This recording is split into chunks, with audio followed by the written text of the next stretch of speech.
The deep space research vessel Qualtar drifted silently through the void between stars. Its massive hull gleamed under the distant light of foreign suns as it approached the outer reaches of what humans called the Milky Way. Inside the ship, First Officer Meklon stared at the strange signals appearing on his monitor. Captain Zekvora were receiving unusual transmissions from a nearby star system, Meklon said, his four-fingered hand adjusting the reception frequency. Captain Zekvora moved across the bridge with practiced grace, her silver skin reflecting the soft blue lighting. What kind of transmissions? Electromagnetic waves. Primitive but structured. Definitely artificial in origin. The captain's eyes narrowed. Have we discovered another spacefaring species? The signals appear to be broadcasting outward, not directed. They don't seem aware of us, Meklon answered. I've begun decoding the data streams. The Qualarians were not strangers to first contact scenarios. In their 1,000 years of space exploration, they had encountered 17 other intelligent species across 3 galaxies. Protocol was clear.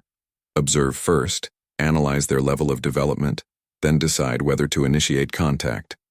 Display the visual data, Captain Zekvora ordered. The main screen flickered to life, showing a strange blue and green world. The Qualarians watched in silence as images appeared of vast oceans, towering mountains, and dense forests. Then they saw them. Enormous creatures moving through tall grass with massive teeth and powerful bodies. What are these beings? The captain whispered.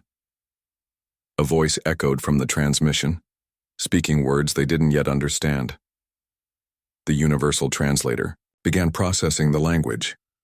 Getting translation now, said Communications Officer Relta. It appears to be narration. As the images continued, the Qualarians stared in awe. The creatures on screen, lions the translator eventually provided, were hunting smaller four-legged animals. The chase was filmed from multiple angles, sometimes slowing down to show details no normal observer could see. Then, occasionally, there were glimpses of another type of creature, thin, bipedal, with minimal fur except on their heads.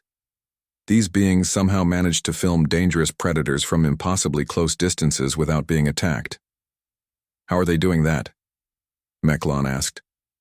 Those predators look powerful enough to tear them apart. More footage played. The same bipedal creatures appeared in scorching deserts, then frozen tundras, then deep underwater. All environments that should require specialized adaptations or protective equipment. According to our initial analysis, Science Officer Vexler reported, this world contains extreme temperature variations and thousands of ecosystems. Yet these bipeds appear in all of them. The captain leaned forward. Are they using technology? Protective suits? None that we can detect, Vexler replied. And look at this. The screen showed time-lapse footage of flowers blooming and wilting in seconds. They appear to control the flow of time itself, Vexler said quietly. For 3 Earth days, the Qualarians intercepted and watched hundreds of nature documentaries.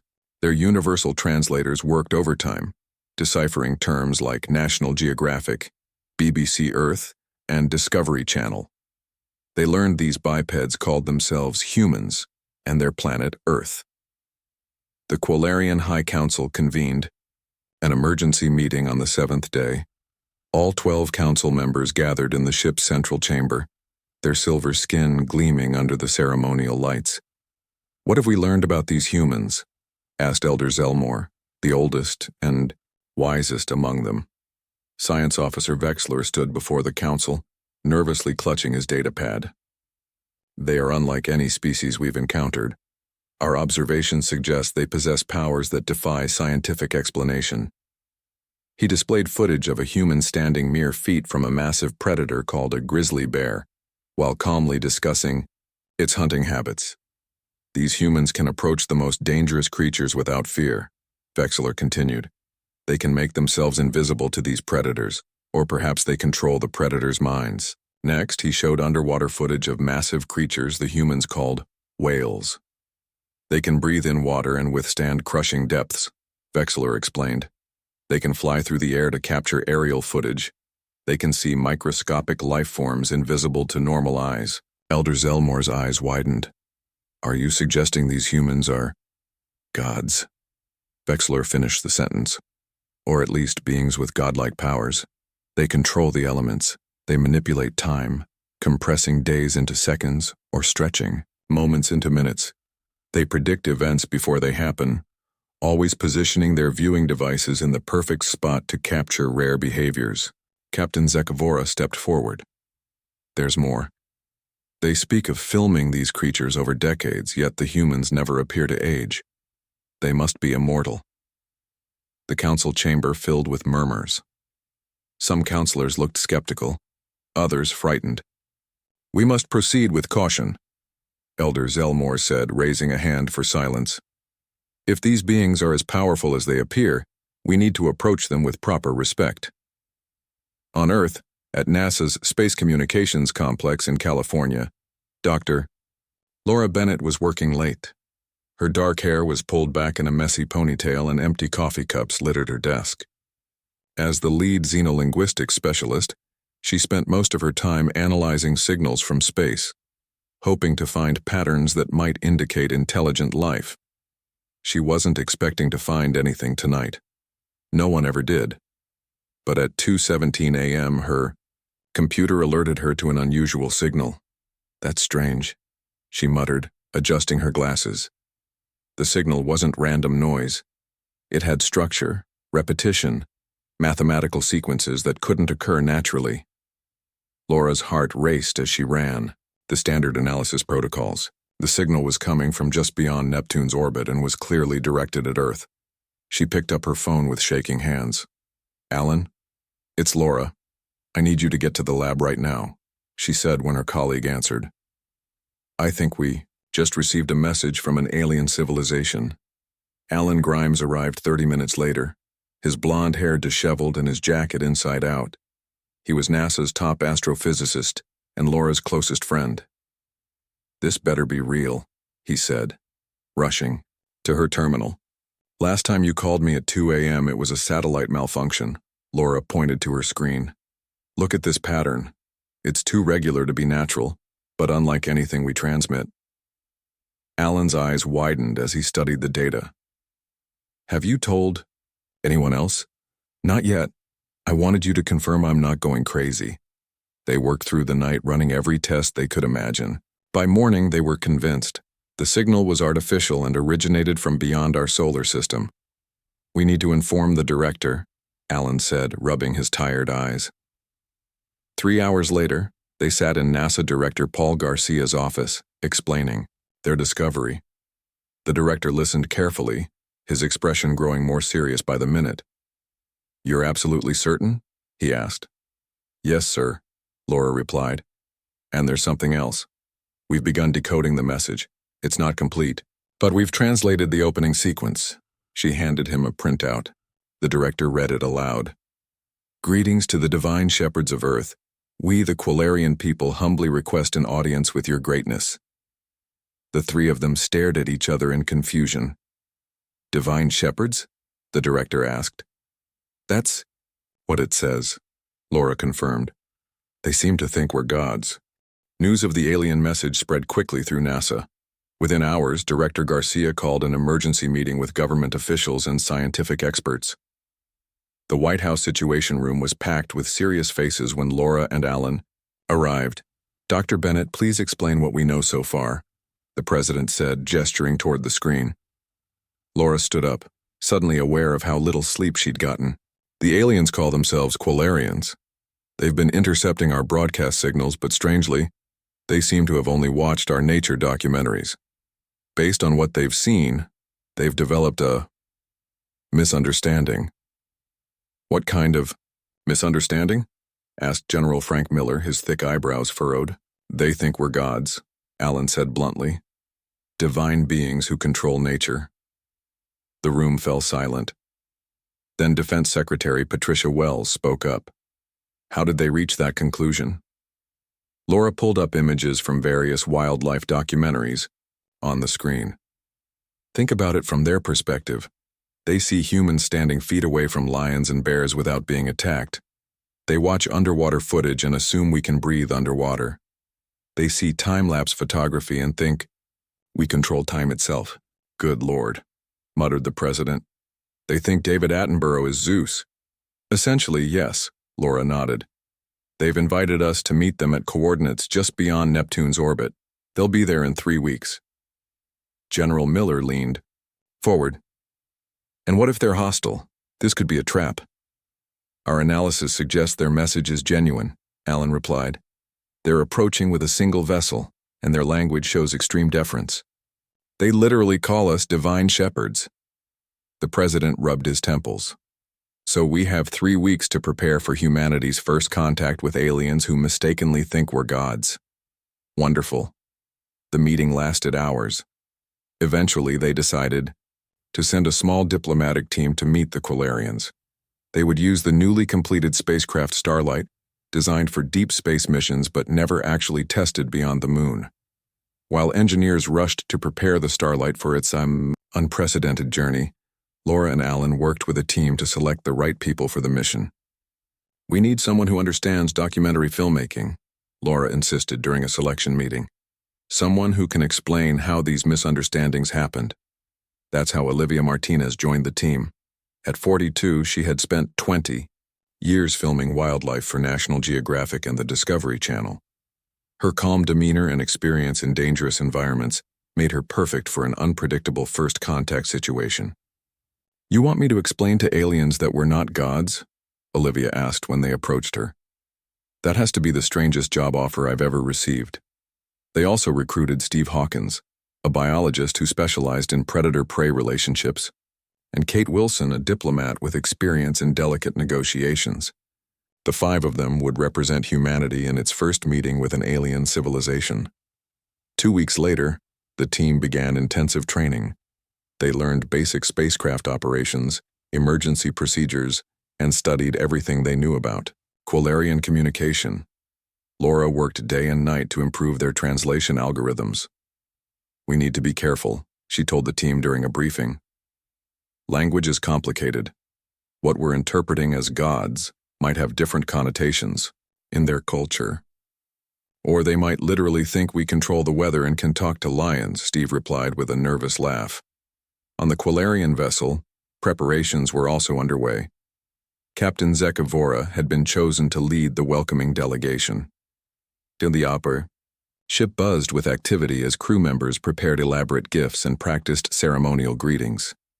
Remember, Zekavora instructed her team, we must show proper reverence. These beings can control the elements and command the fiercest creatures of their world. Science Officer Vexler approached her privately after the meeting.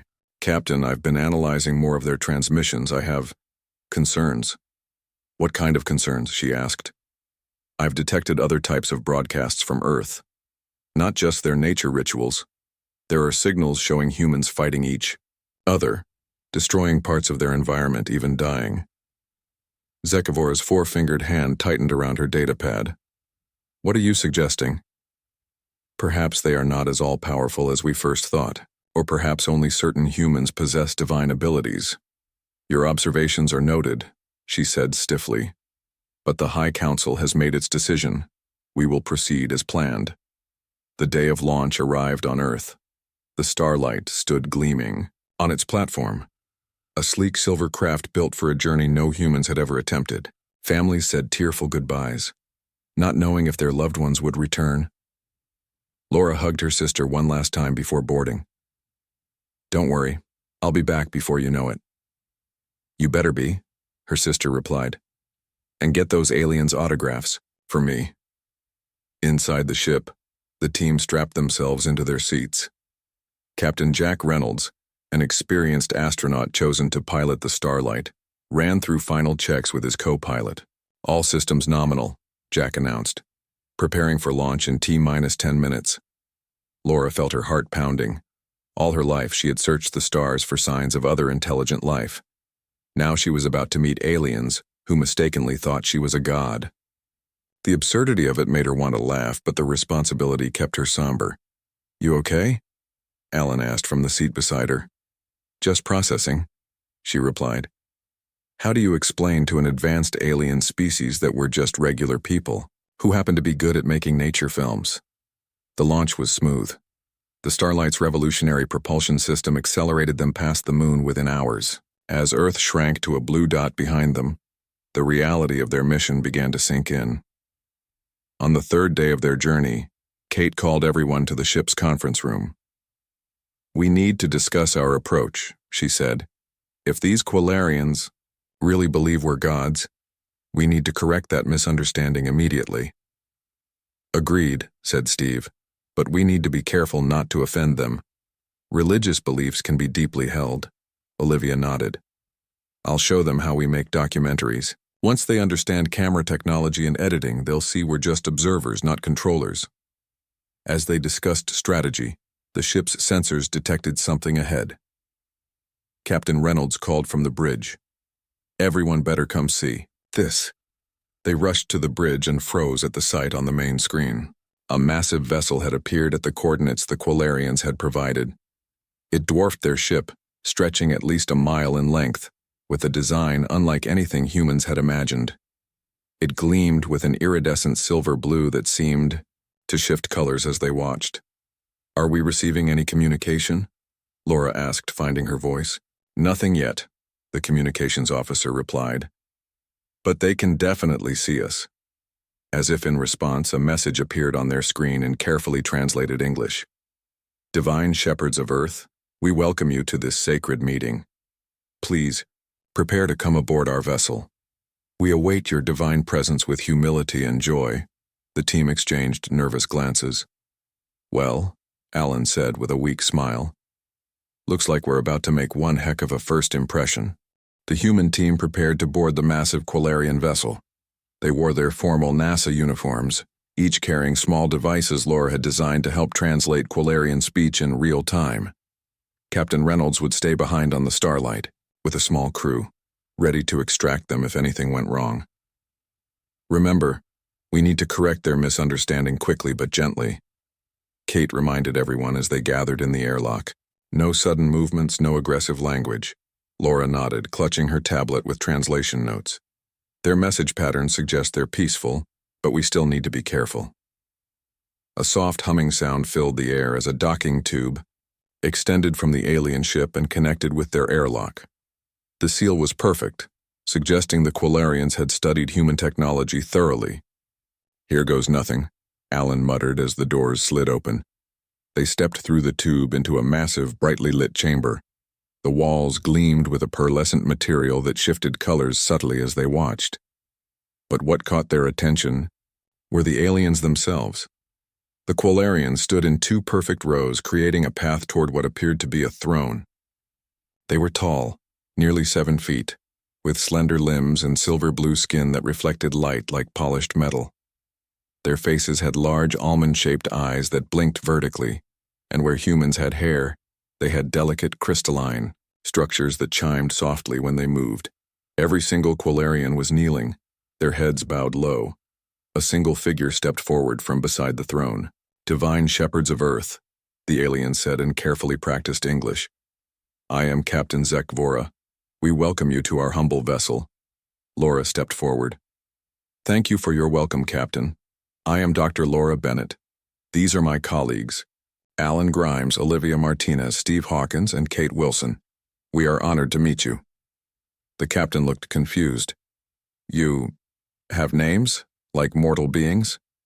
Before Laura could respond, the alien captain turned to the others and spoke in the Quilarian language. Laura's translator picked up the words. "They have taken specific forms and identities to communicate with us. How considerate of their divine eminences." Kate cleared her throat.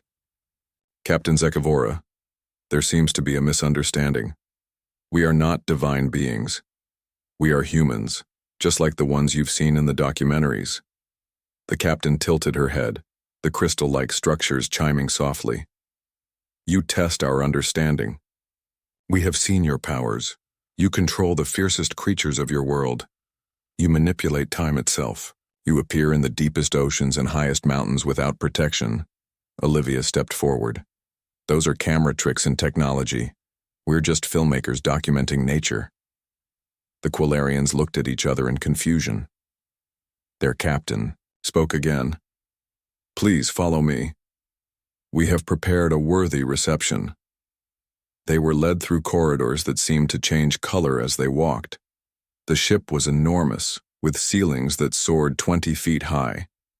Every Quilarian they passed immediately dropped to their knees. "This is uncomfortable," Steve whispered to Laura. "We need to fix this quickly." They entered a vast hall decorated with images clearly taken from Earth documentaries. Lions, sharks, eagles, and other creatures were depicted in what appeared to be religious artwork. Most disturbing were the images of human documentary narrators, portrayed with glowing auras around them. In the center of the hall stood a display that made the humans stop in their tracks. It was a life-sized model of a human holding what looked like a primitive camera, surrounded by offerings of crystals and strange fruits. "We have studied your sacred artifacts," Captain Zekavora said proudly. "This is how you capture souls in time, is it not?" Alan struggled to keep his expression neutral. "That's a camera. It doesn't capture souls. It records light patterns to create images." Before the captain could respond, another Quilarian rushed into the hall. This one wore different markings on its silver skin. "High Priest Volthara," the captain announced, bowing deeply. The priest approached slowly, studying the humans with wide eyes. "The divine beings honor us with their presence," he said through the translator. "We have prepared a demonstration of our worthiness." Laura glanced nervously at her colleagues. "Demonstration?" At a signal from the priest, a section of the wall slid open. Several Quilarians entered, pulling a large transparent container. Inside was a creature that looked like a cross between a lion and a reptile, with iridescent scales and 6 powerful legs. "The sacred Krell beast from our homeworld," the priest explained. "Our fiercest predator. We offer it as a sacrifice to be controlled and documented by your divine powers."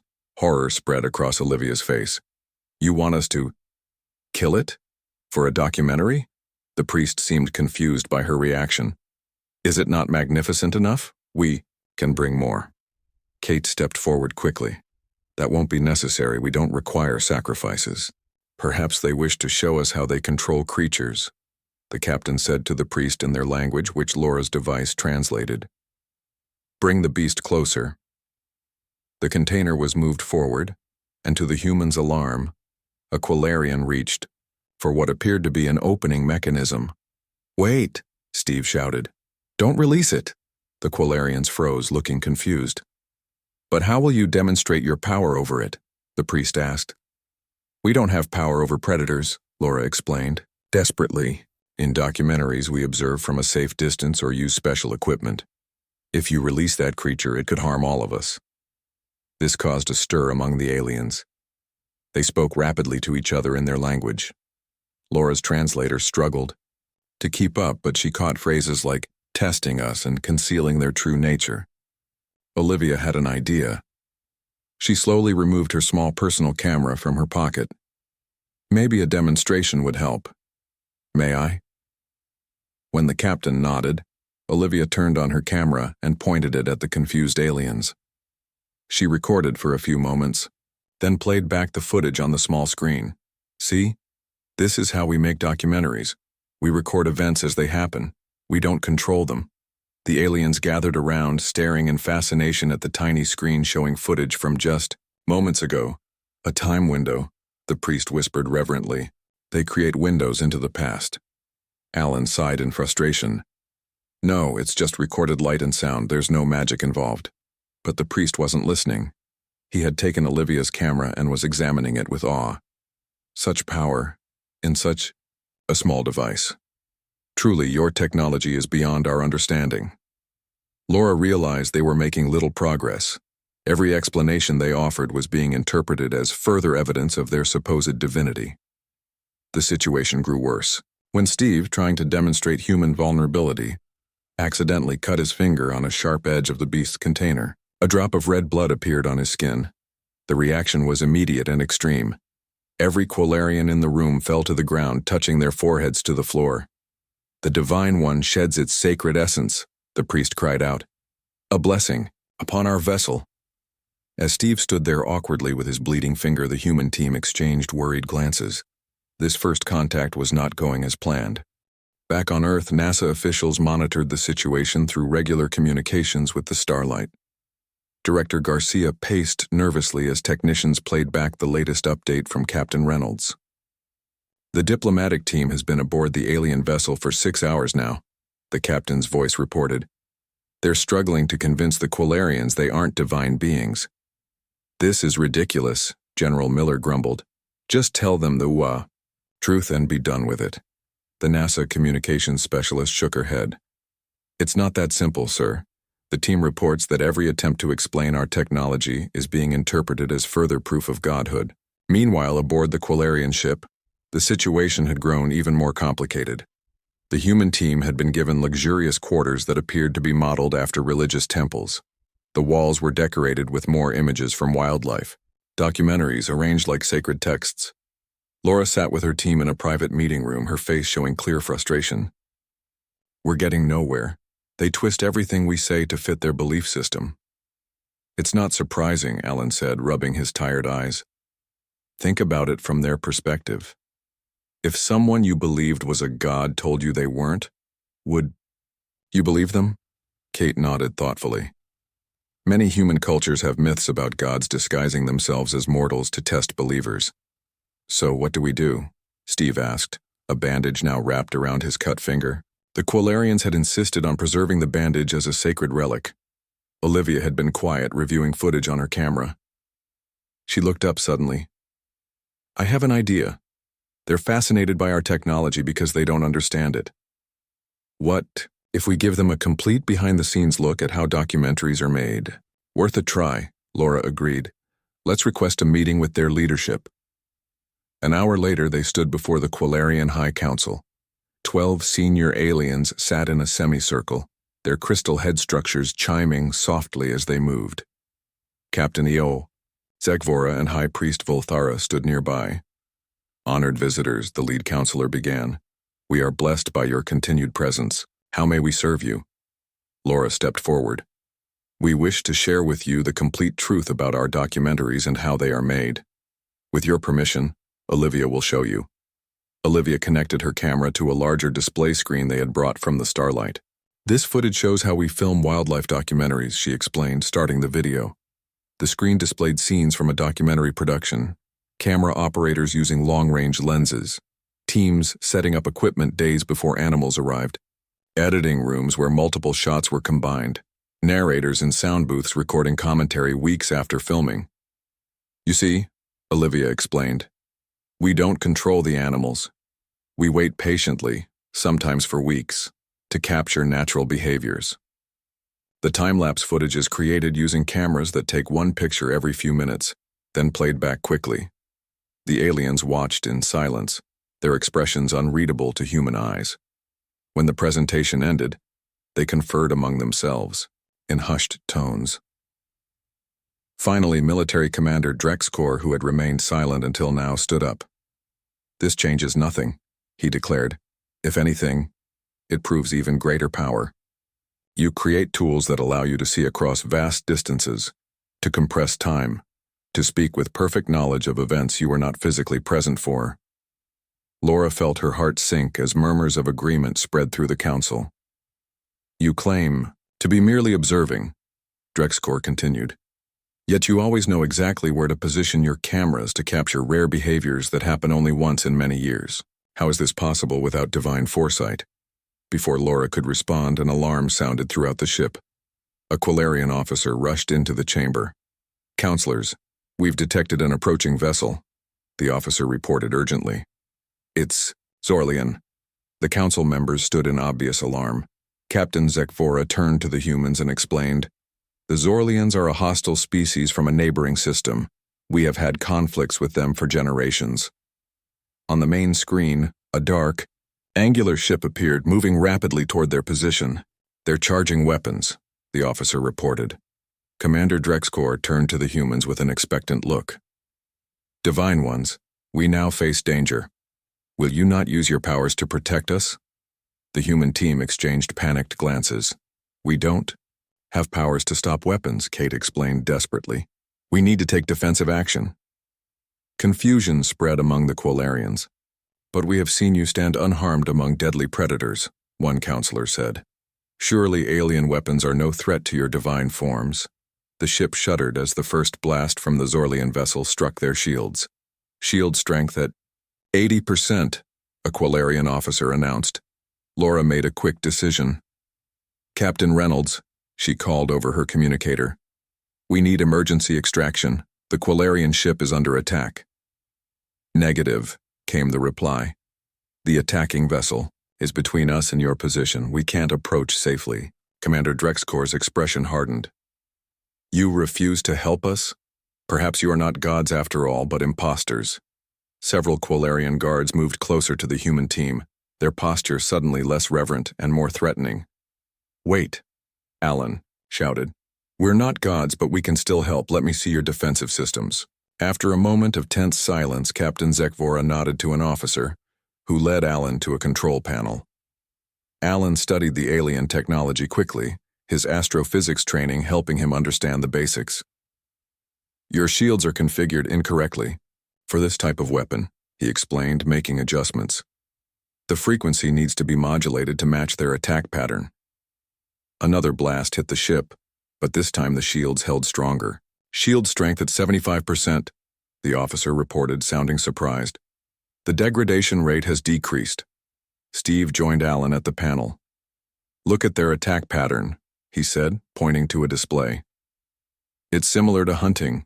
Behaviors I've studied. They're testing for weaknesses before a coordinated strike. Using their scientific knowledge, the humans helped the Quilarians adjust their defenses. Laura established communication with the Starlight, coordinating a flanking maneuver that caught the Zorlian vessel between the two ships. Faced with unexpected resistance, the Zorlian ship eventually retreated. As the crisis subsided, the Quilarian High Council regarded the humans with new expressions. Not worship, but something closer to respect. You protected us using knowledge and strategy, not divine power, High Priest Volthara observed. Perhaps we have misunderstood your nature. Laura nodded. We've been trying to tell you. We're not gods. We're just humans, scientists, explorers, and observers. We have technology and knowledge, but we're mortal beings like yourselves. For the first time, the Quilarians seemed truly willing to listen. The mood on the Quilarian ship had changed dramatically since the Zorlian attack.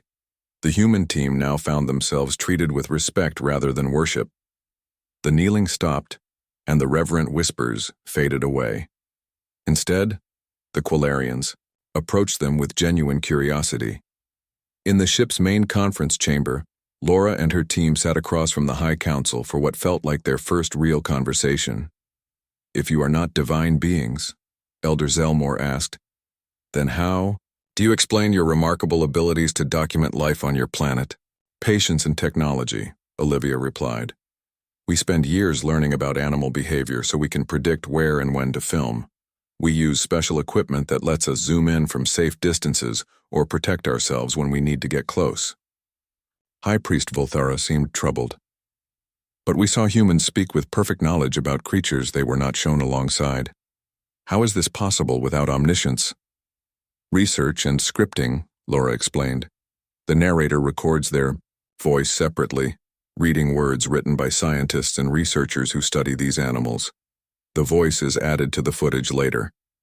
The Quilarians exchanged glances, their crystal head structures chiming softly as they processed this information. This is why we misunderstood, Captain Zekvora said slowly. Our culture has never developed anything like your documentaries. When we observe other species, it is only for scientific study, or to determine if they are threats or resources. Alan nodded in understanding. We started that way too, but over time, humans developed a fascination with understanding and appreciating other life forms, not just using them. Your technology impressed us, Commander Drexicor admitted. But what truly seemed divine was your apparent ability to care about and understand all creatures, from the largest to the smallest. For the first time, Laura began to see how the misunderstanding had developed. It wasn't just the camera tricks or editing that had confused the Quilarians. It was the very concept of studying nature for appreciation rather than utility. Would you be willing to visit our homeworld? Elder Zelmore asked. Not as gods, but as teachers? Our people would benefit greatly from learning your way of seeing other life forms. Kate looked at her colleagues, then nodded. We would be honored, but we need to consult with our government first. Over the next few days, communications flew back and forth between the Quilarian ship, the Starlight, and Earth. NASA and world leaders debated the risks and benefits of extending the mission. Finally, approval came through. The team would visit the Quilarian homeworld, Quilthara, as the first humans to set foot on an alien planet. The journey took 2 weeks. The human team spent this time learning more about Quilarian culture and sharing more about Earth. Steve was fascinated by the descriptions of alien wildlife, while Olivia collected footage of life aboard the ship for what would become the most viewed documentary in human history. When they finally arrived at Quilthara, the sight took their breath away. The planet had 3 moons and rings similar to Saturn's, but with a blue-green tint. The continents were shaped like swirling patterns, and the oceans glowed with bioluminescent life forms. It's beautiful, Laura whispered as they descended. In a Quilarian shuttle. They landed in a city unlike any on Earth. The buildings were grown rather than built, using living crystal structures that adapted to the needs of their inhabitants. The sky was filled with flying creatures that resembled a cross between birds and jellyfish. The reception was carefully managed. The Quilarian government had sent messages ahead, explaining that the humans were honored visitors, but not divine beings. Still, crowds gathered to see the first aliens to visit their world. Laura and her team spent a month on Quilthara. They helped establish a cultural exchange program and taught the Quilarians about documentary filmmaking. Olivia trained a group of eager Quilarians in camera techniques and storytelling, while Steve worked with their biologists to develop new approaches to wildlife study. Most importantly, they introduced the concept of conservation, the idea that species should be protected not just for their usefulness, but for their intrinsic value and right to exist. Your misunderstanding of us as gods was incorrect, Laura told a gathering of Quilarian scientists on their final day. But in a way, you recognize something important about humanity. At our best, we try to be caretakers, not rulers.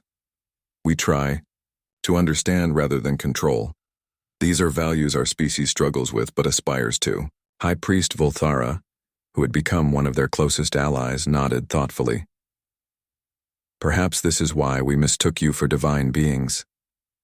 The capacity to care for life different from your own, with no benefit to yourself, seemed beyond mortal thinking to us. As their departure approached, the Quilarians presented each human with a gift, a small crystal that changed color based on the emotions of nearby life forms. To help you in your documentary work, Captain Zekvora explained. Now you can better understand the feelings of the creatures you study.